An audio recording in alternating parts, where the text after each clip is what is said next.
I talk about death a lot, and I worry that its gravity gets lost, that the wretched monsters I tell you about are distracting from the shocking chasm that death leaves in its wake.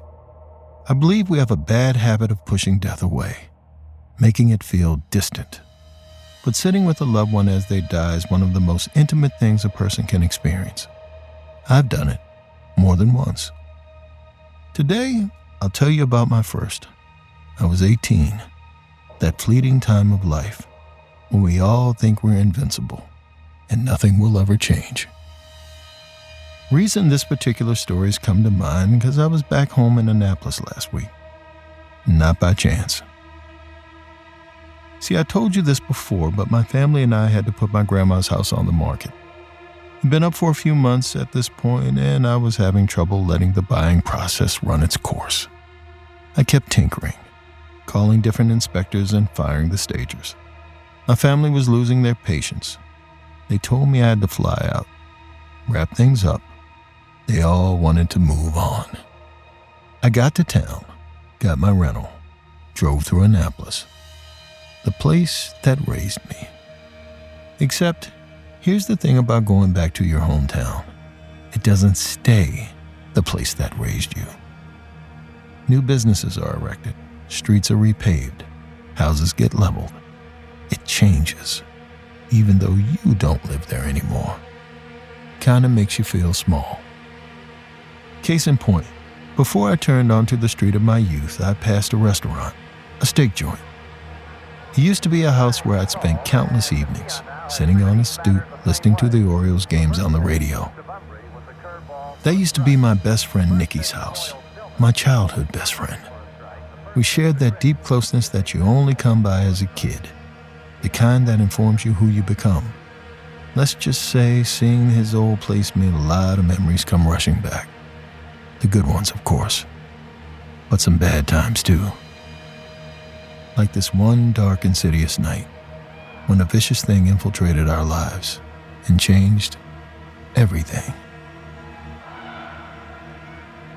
Like I said, this all happened at a time when I felt invincible.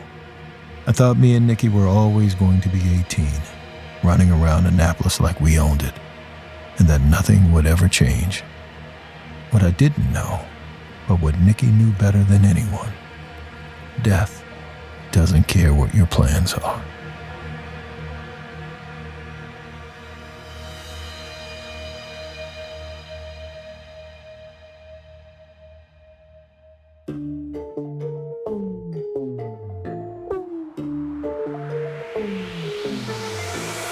You're listening to Run, Fool! I'm Rodney Barnes, and this is episode 46, The Raven Mocker.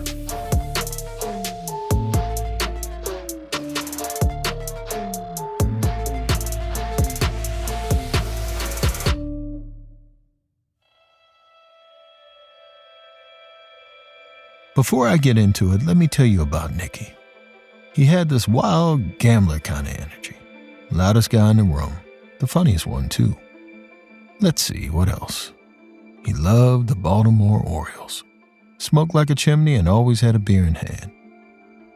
He'd imitate Curly from the Three Stooges constantly. It was sort of lame, but I laughed anyway. Oh, and he wore this slingshot on his hip that he made. He was probably too old for it, but when you're 18, a slingshot isn't a toy. It's a weapon. That thing had power. I got more than a few welts from Nikki's crap aim. We were best friends, did everything together. Folks said our names like we were one person, Rodney and Nikki. I thought it'd be that way forever. Then I got into college. Yeah, I was going to go to Howard and pursue my dreams of being a writer. Nikki was going to stay behind, doing God knows what. Thing was, I couldn't bring myself to tell him I was leaving.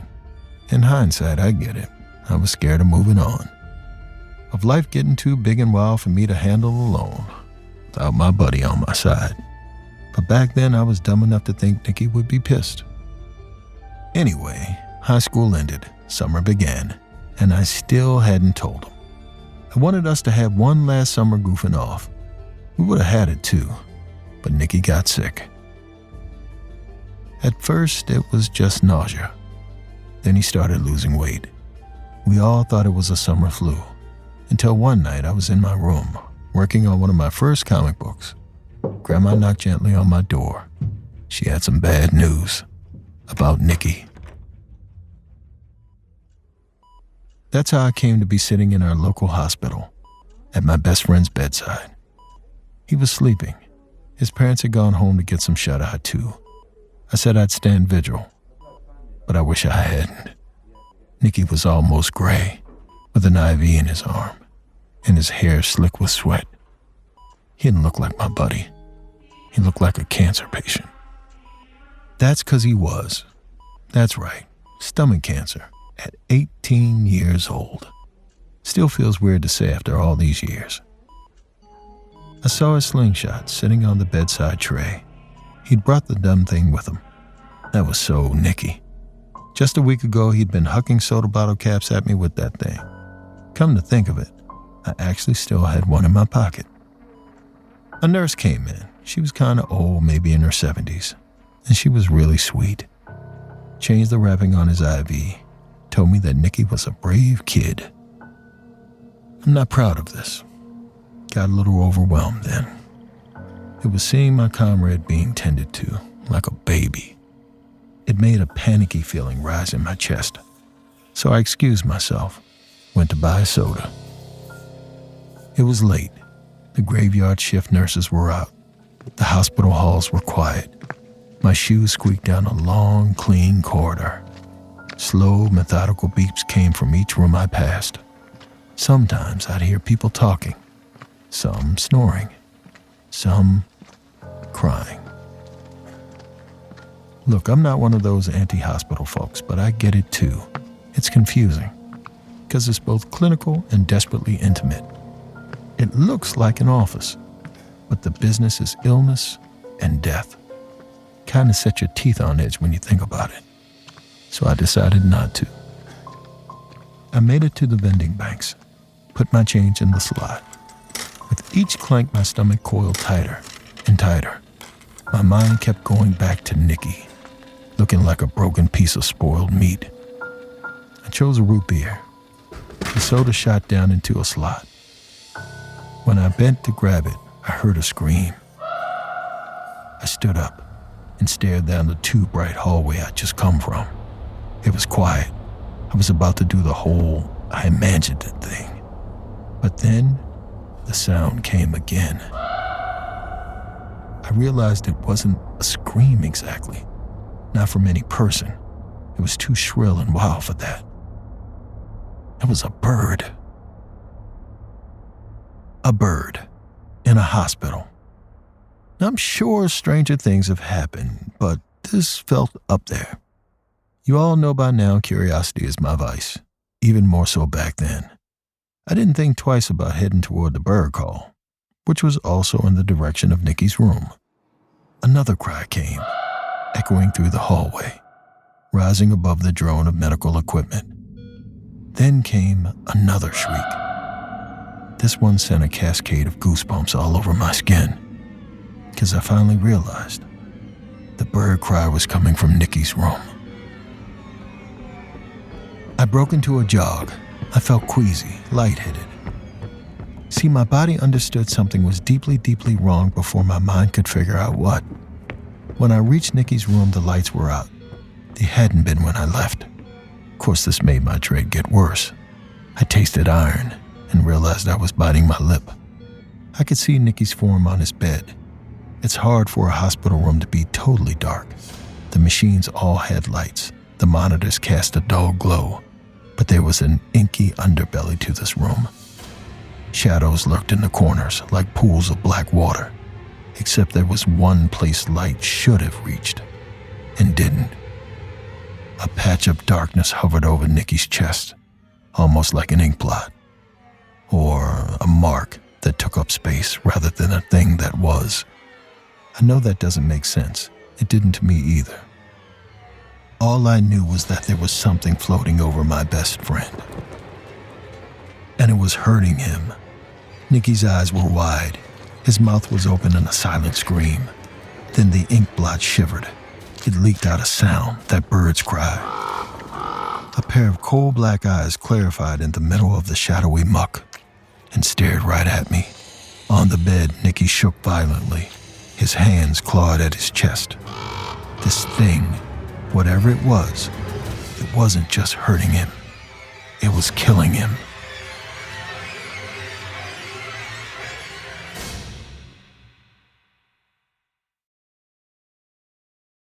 Every time I have pre-alcohol before drinks, I notice a difference the next day. Even after a night out, I can confidently plan on not having road rage. When I'm stuck in traffic on the 405 after a rough night and I'm all tensed up, but because I had my pre-alcohol, I can let people have their blinker on. I'm not running people off and trying to scooch up a little bit so they can't get in. It's that pre-alcohol that's making me a kinder, gentler person after a night out on the town. ZBiotics pre-alcohol probiotic drink is the world's first genetically engineered probiotic. It was invented by PhD scientists to tackle rough mornings after drinking. Here's how it works. When you drink, alcohol gets converted into a toxic byproduct in the gut. It's this byproduct, not dehydration, that's to blame for your rough next day. Pre-alcohol produces an enzyme to break this byproduct down. Just remember to make ZBiotics your first drink of the night, drink responsibly, and you'll feel your best tomorrow. It was ZBiotics that made me feel better the next day. I kept hearing about pre-alcohol and wondered what it was actually like. Now that I've tried it, I get why everyone is talking about it. And with their GMO technology, ZBiotics is continuing to invent probiotics that will help with everyday challenges of modern living. Go to zbiotics.com/run to learn more and get 15% off your first order when you use RUN at the checkout. ZBiotics is backed with a 100% money-back guarantee. So if you're unsatisfied for any reason, they'll refund your money, no questions asked. Remember to head to zbiotics.com/run and use the code RUN at checkout for 15% off.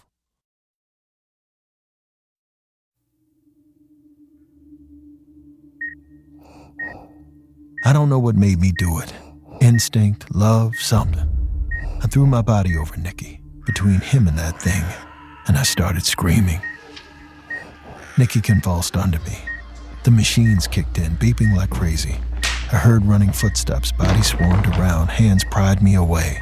I backed up, watching the doc and some nurses gather about Nikki, doing their thing. The thick patch of darkness was gone. Soon as Nikki was stabilized, the doctor approached. He pulled out a clipboard and read off a whole lot of bad news. I tried to keep up so I could relay to Nikki's parents, but I'm no med student. All I could get was the gist. Something was up with Nikki's heart now. It got damaged. They didn't know how yet. Some tests would have to be run. But the doctor looked me in the eye, and he said he was sorry. Nikki wasn't coming back from this. 18 was young. It wasn't a great number. I'd remember that phrase for a long time. It was cold, distant. It made me shiver, but not as much as. I looked towards the bed, where I'd seen that ungodly shadow with the voice of a bird. Doc might not know what happened to Nikki's heart, but I thought I did. I mean, it's funny. I could get behind that idea, that some mysterious thing tried to kill my friend, but I couldn't accept some invisible illness. The doctor left before I could think of how to tell him about the bird. You know, in a way that didn't sound crazy. The nice older nurse from earlier came in to take Nikki's vitals. Before she got started, she put a hand on my arm, told me that Nikki was in good hands. I should go home, get some rest. I wasn't going to leave, though. I didn't understand cancer, but thanks to Grandma's stories, I understood monsters. If I was right, if something had actually attacked Nikki, it'd be back. So I parked myself at his bedside. As I sat there, the medical machines droned on with their repetitive, incessant chirps. A bird's cry ripped through the air. It came from the hallway. I shot to my feet, peered out. The whole place felt deserted. There weren't any murmurs of chatter or snores. The nurses weren't even at their station. It was like the bird's cry had sucked the remaining life out of this place. A shrill call echoed down the hall again. It sounded different this time, less like a wail, more like a greeting. My stomach flipped. A chilling certainty hit. It was talking to me, and I had to see what it wanted. The lights glared down overhead. My footsteps echoed. Up ahead, a stairwell door was cracked open. Another cry came from inside. When I entered, I realized there weren't any lights on, so I couldn't see much, only as far as the light from the hallway reached. That should have been a red flag. I heard a loud, startling flap. It sounded like wings. A breeze kissed my cheeks as something flew by my face. Then, the door slammed shut, plunging me into a complete blackout. I lunged for the handle, but it wouldn't budge. I could hear the bird again. This time, it was on the other side of the door. I went cold all over. This was intentional. I'd just been lured into this stairwell on purpose, probably so that thing could get to Nikki and finish what it started. A deluge of terror slammed me in the gut. I panicked, screamed with abandon, and banged my fist on the door. I could see Nikki lying there, helpless, that thing hanging over him. Then the door opened. A surprised RN stared at me. Must have heard my racket. I didn't ask, just flew past him, down the hall, round the corner to Nikki's room. It was just how I'd left it. Nikki was asleep. The machines chirped. I almost relaxed. Suddenly, a hand grabbed me. I whipped around, a cry on my lips. It was Grandma. She said I hadn't called to check in, and she came here to give me hell for it. But based on my expression, she understood more important things were going on. So she wrapped me in a hug, told me to tell her what was what. We went into Nikki's room, sat at his bedside. I told her everything. You don't keep secrets from Grandma, not secrets like this anyway. When I was done, she took my hand. Her papery skin felt cool against my palm. I remember that, how cool she felt. Funny, the details that stick. She asked if she'd ever told me about the Raven Mocker, a creature from the vaults of Cherokee folklore. Grandma didn't say how she'd heard about this thing, but, well, you know Grandma. She's a vault of folklore herself. She told me the Raven Mocker was a harbinger of doom. When you hear its call, it means someone will die, because that call is more like an announcement. The Raven Mocker is telling you it's about to consume the heart of its victim, usually someone who's dying already.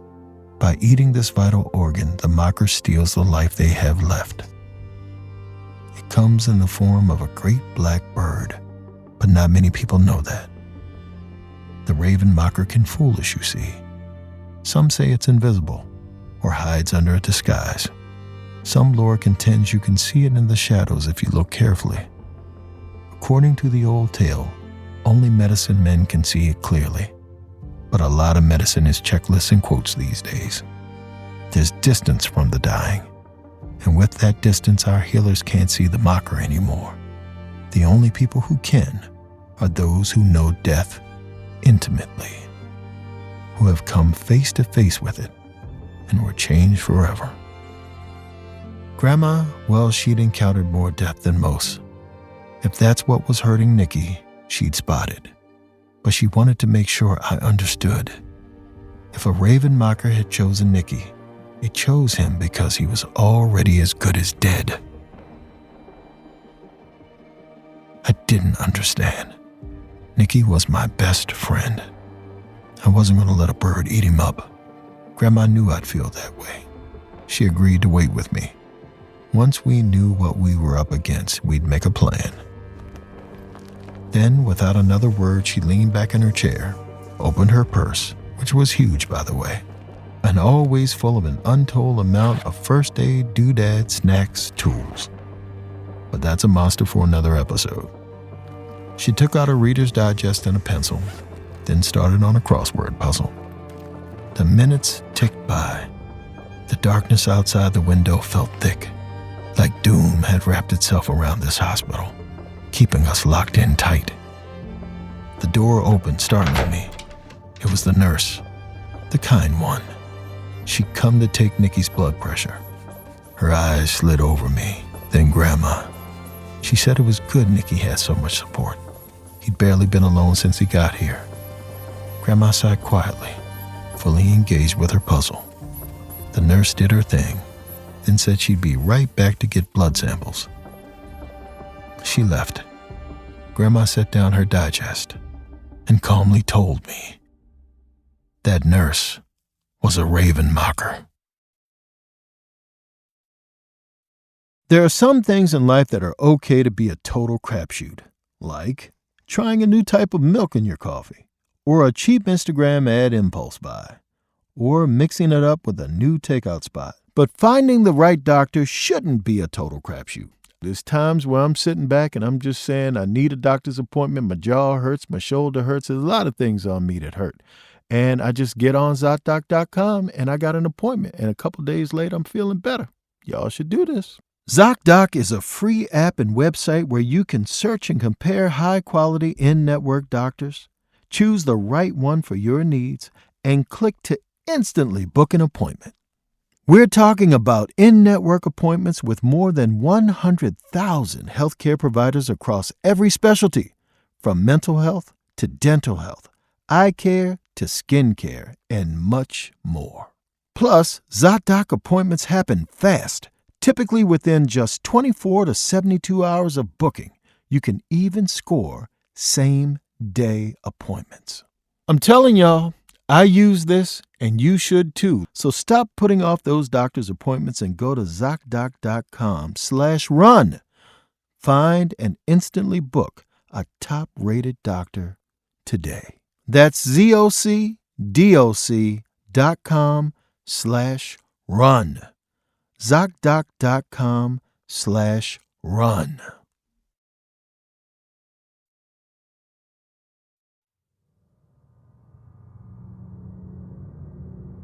I didn't have time to process what Grandma said before the nurse strode back in. Or, not a nurse. See, Grandma had revealed the raven mocker. So that is what I saw. Massive, coal-colored wings unfurled on the back of a human-sized bird. Her shiny feathers gleamed violently under the glare of the room's artificial lighting. Beady, bottomless eyes shifted around, looking at Nikki, looking at Grandma, looking at me. It was too bad, but I didn't have as good a poker face as Grandma did. My jaw dropped. A gasp burst from my lips. That's how the mocker knew. The jig was up. Her back arched, her wings unfurled. They were enormous, stretching from one side of the room to the other. A devastating satanic archangel. Her beak opened with a discordant scream, one that tore into my eardrums and just about stopped my heart. Then she launched herself towards me with all the strength of a powerful ancient beast. Talons bared, beak open and ready to rip me apart. The Reader's Digest slammed into her face. Grandma had an arm, because her magazine knocked the raven mocker out of the air. But with a few flaps of her powerful wings, she was up once again. Grandma lunged for the window, flung it open. I understood the brief. I shoved the mocker's oily, feather-covered body as hard as I could. She toppled out, hitting the ledge just as Grandma slammed the pane shut. The room returned to its steady rhythm of machine beeps. But then, I heard a soft tap, tap, tap. Outside, the moon was full. Against its glare, a silhouette of wings rose up, backlit by blue. The raven, hovering just beyond the pane. She wanted to get back in. Grandma knew what I was thinking before I did. She said, "Don't go after her." There were all kinds of reasons why. It was dangerous, and Nikki was marked for death. The raven would feed. One way or another, Grandma forbade me to die for the damned. Now, usually when Grandma talks, I listen. But this time I was focused on that slingshot at Nikki's bedside. Call it what you want. Reflex, the hand of God. Some force greater than you or I compelled me to do something I'd never done before and never did since. I disobeyed my grandma. I grabbed Nikki's slingshot and ran out of the room. I knew Grandma would give me hell for leaving, but maybe she'd understand, because she was the one who taught me that otherworldly creatures exist. She also taught me that they can die. Sometimes. I went outside, grabbed a rock for the slingshot from the ground by the walkway. I loaded it, then raised the sling, ready to launch, but the bird was nowhere to be seen. Nearby, a parking lot gave off a faint glow. The full moon above cast a bluish light down on the grounds. It was very still, very quiet. A shriek erupted in the night, a bird's wail. I whipped around but didn't see anything. Then I heard wings flapping in the shadows. When I looked, the sound moved. It was behind me. Then I turned. She moved again. I was being circled. I blindly unleashed my rock into the darkness. I heard it hit pavement somewhere beyond. Crap. I looked around for something else to throw. The raven shot out of the night, straight towards me. Her claws raked my shoulder before I could throw myself out of the way. I hit the ground. I didn't have time to get up before the marker circled back. She let out a cry, extending her talons, ready to rip my head clean off. I tried to roll out of the way, but she caught my cheek.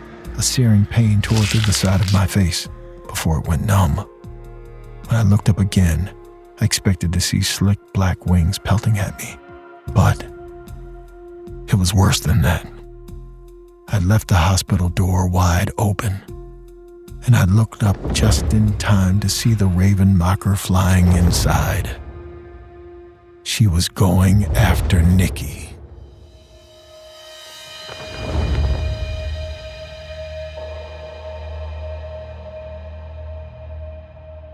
I raced after her right into the lower level of the hospital, then sprinted up the stairwell. My legs burned. My legs screamed at me to take a break, but I ignored it all. When I reached Nikki's floor, I burst out of the stairwell. Up ahead, the raven mocker was in her deadly flight. Her tremendous wingspan filled the entire width of the corridor as she soared towards Nikki's room. I looked around for something that would stop her. Nothing inspired me. My hands flew into my pockets, then closed around a metal bottle cap. The last one Nikki had hucked at my face. I yanked it out, lined up my shot. The raven mocker slipped through the air ahead, past hospital rooms, gurneys, and more than a few nurses going about their shifts. It looked up as the bird passed, vaguely aware of her presence, but not truly seeing her. I watched this ancient, unknowable creature tear through this vapid clinical space. It felt profound. I don't know what it meant exactly, but, well, it wasn't nothing, and it certainly wasn't enough to stop me. I let the cap fly. It shot through the air just before the mocker turned a corner. The metal smashed into the back of her head like a bullet. The bird screamed and dropped to the floor, a swirling ball of black. I could hear the crack of a skull on tile. I ran over the stair down at the pile of feathers. My heart thundered wildly, because I was waiting for her to lurch back up and sink her talons into me. But she didn't. Instead, I watched her luscious coat disintegrate, like rotting bones turning to dust. A swirl of ash orbited my ankles. Couldn't help it. I started laughing, because I was traumatized and relieved and all that. But also, Nikki would lose it when he heard a freaking bottle cap had killed this thing. Nikki. I could feel the hope bubbling up in me as soon as I ran into his room. He was awake, looking more alert, but still had that grayish hue to his cheeks. Hollow eyes. Grandma sat next to him. I could tell she was pissed when she saw me, but she knew there'd be time for scolding later. Said she'd wait in the hall. I greeted Nikki with a huge smile. Man, what I said to him. All this stuff about how things were going to go back to normal. The Orioles were going to have a great summer, and I'd let him imitate Curly till he was blue in the face. I started to tell him about college, how I wasn't going to go now. How could I? But Nikki stopped me. He'd known about Howard for a while, saw the acceptance letter in my room. When I asked why he didn't say anything, he smirked. Eyes sparkled. For a moment, he looked like my old buddy again. Then he said, I didn't want things to change either, but they're gonna have to. I wasn't sure he'd heard. I was staying in Annapolis. The mocker was dead. Everything was gonna be fine. We had our whole lives ahead of us. Nikki sighed. He told me that death doesn't care how much you have left to do. It comes for us when it feels like it. Nikki reminded me, there's a reason why acceptance is a stage of grief. I should skip to that part and save myself the trouble. He squeezed my hand. His eyes filled with tears even as he smiled. He told me to stop being a wuss. If I didn't go ahead and get on with my life, then, well, he'd kill me. Nikki stopped talking after that. And by the time the hour passed, Nikki had too. I'd like to say it was beautiful being with my friend as he died, but it wasn't. Because after it was over, Nikki was still lying there. And yet, he wasn't Nikki anymore. I got angry then. See, the battle was won. The monster had been defeated, and I had to say goodbye anyway. It wasn't fair.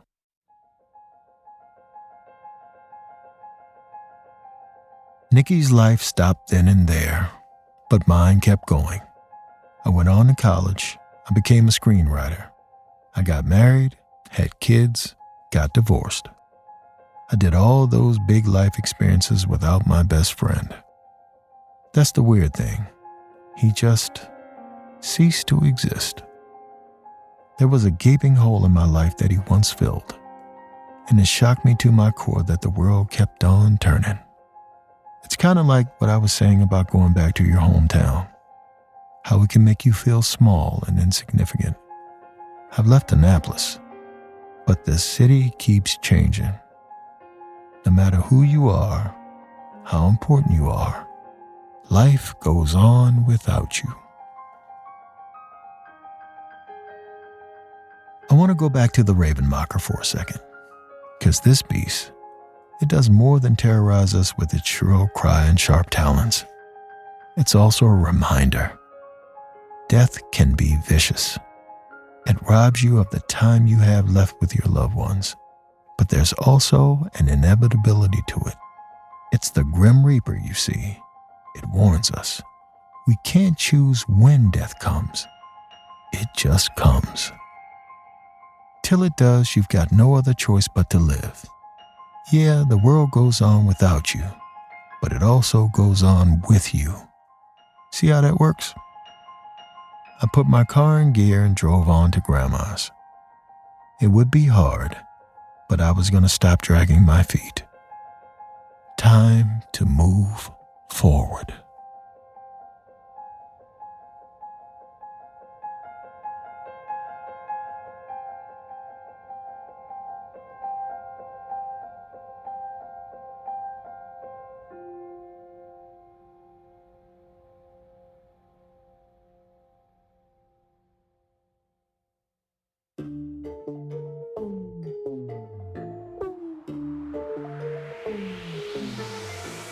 Run Fool is a production of Ballen Studios, Campside Media, and At Will Media.